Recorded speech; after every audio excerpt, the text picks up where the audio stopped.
morning, Barbados, good morning. Wake up, wake up, wake up. Morning to you. We're back with you on Morning Barbados. As promised, we're talking with our dermatologist. Yes, and we've been talking, and Doug always has a joke to share. He always does. He's a storyteller, always a story. What's the story today? Oh, what's that big word? I'm not saying it. That's why Trichotillomania. that's why Dr. Ford is here. Good morning. Hi, morning, guys, and morning to the viewers. Trichotillomania. See, I was close. Very good. That's He's easy. the expert. He's the expert. Yeah. So what in God's name Trichotillomania is that? is a hair pulling thing, and where some individuals tend to pull their hair all the time, and it causes hair loss. Oh. It isn't very common, but it's something that's of significance. More ways to lose your hair. Yes, definitely. And here we Looks like see a a bad hair photo day. of, yes, kind of like almost a friar tuck effect, the center of this lady's hair. She has some great highlights, but in the center you notice some broken, shorter hair in the center. So that's due to the hair pulling that she's been doing. Okay, when you talk about hair pulling, because we can all sit down and go like, hold on Yes. to something. Some Is of this us, a problem? Some of us do it just as an intermittent thing, or it can be a bad habit. But in others, it can be an obsessive compulsive trait. Like In this photo here, just at the edges, you'll notice the hair is a bit longer, but in the center, it's a few centimeters shorter. So you just see that effect. It's almost as though a machine was put through the scalp there. But this is a condition that's seen a lot in young children because hair pulling is a common bad habit tick in children, but it can also be seen in adults. Another more significant photo here of someone who is doing it on both sides. Usually it's asymmetrical because of handedness. There is a hand that you predominantly like to use to pull your hair out, but in some individuals they can be using both hands. That was a lot of hair pulling. Yeah, that right was a lot there. of hair. I thought it was a style. And this one shows you the individuals recreating what they're doing with their scalp, which is putting the hand across and rubbing an area repetitively.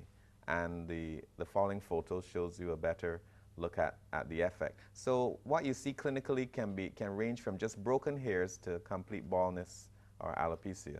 So the severity can vary depending on how intensely you pull the hair.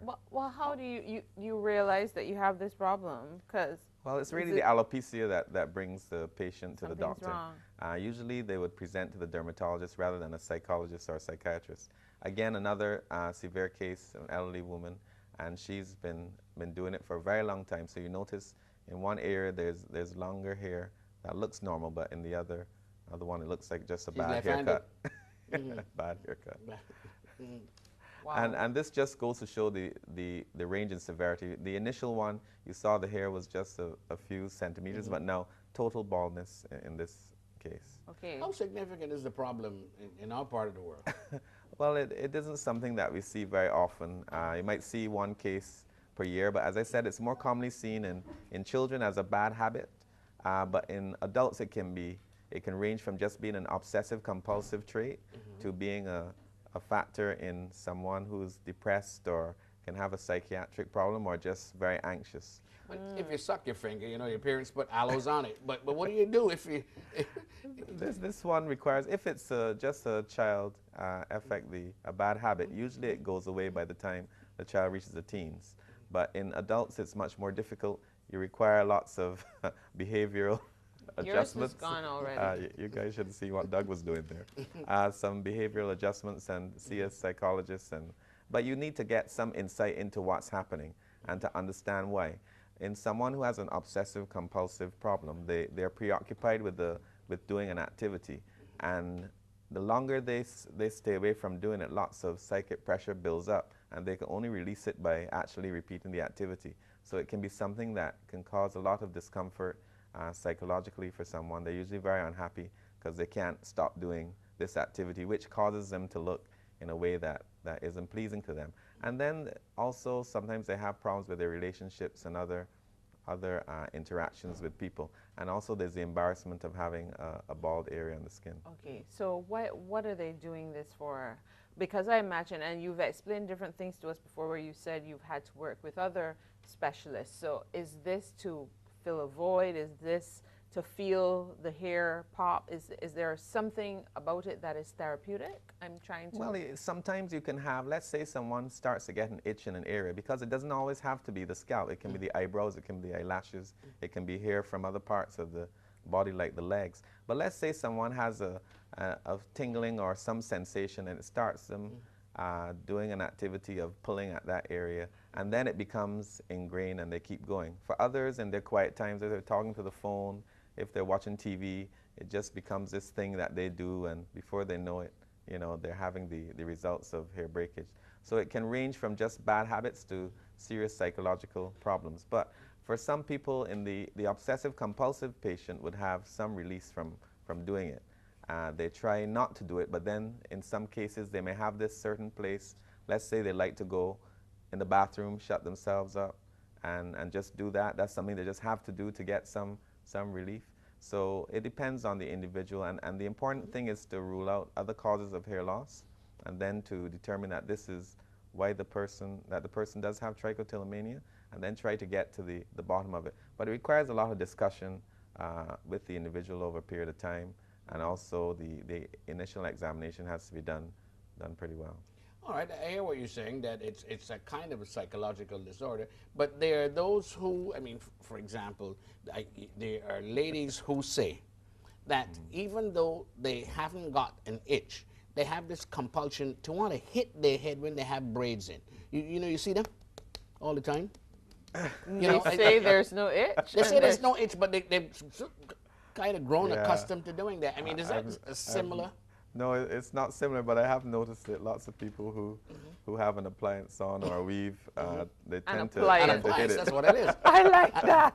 Yeah, an And, appendage. But I suspect it must be some sensation they're trying to extinguish there in the scalp that they're doing it. All these words are very interesting. Okay. Remember when you used to have No, an I appendage? don't. I don't ever remember doing that. That is one of my pet peeves, actually. People who do that. How do you treat the problem? Well, the treatment of the problem has to do with getting to the root cause of it. The treatment is very successful in children. You just have to, if you have family support and other types of support, you can draw the person's attention what they're doing, and that can have an inhibitory effect. When someone keeps being told by others, oh, you're doing it again, stop doing it. After a while, to conform, they will stop. So for a young person, that's great. But for someone who has an obsessive compulsive disorder, that requires therapy.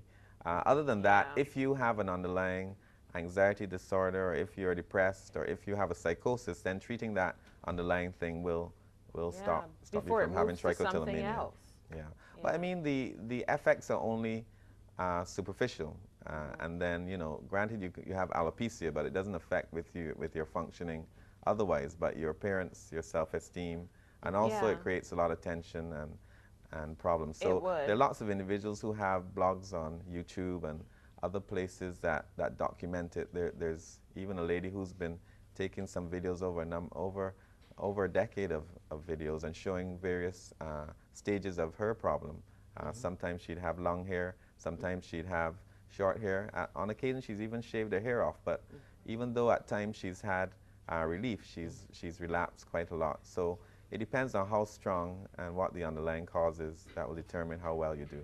Okay, so. But there isn't really a medication, or, you know, unless you have a psychiatric disorder, an anxiety disorder, it isn't a case where you get medication or cream to put on. It's more of a, you know, you have to be informative and talk to your patient and see what the underlying cause is, and then work from there. Okay, thank you very much, Dr. Ford, for sharing another interesting condition with us, trichotillomania. Trichotillomania. Try. Okay, Try. That. Try Thank hard. you. Hair pulling. All right, so now you know what it is. Look out for it. The earlier you get it, the earlier, of course, you try to intervene, the better it is for the patients, especially if it's a child. That's right. And we had one subject that we wanted to raise with him, but I don't remember it. Okay, we'll talk about it, think about it, and then get it to Dr. Ford for next time. All right. Thank you very much. All right.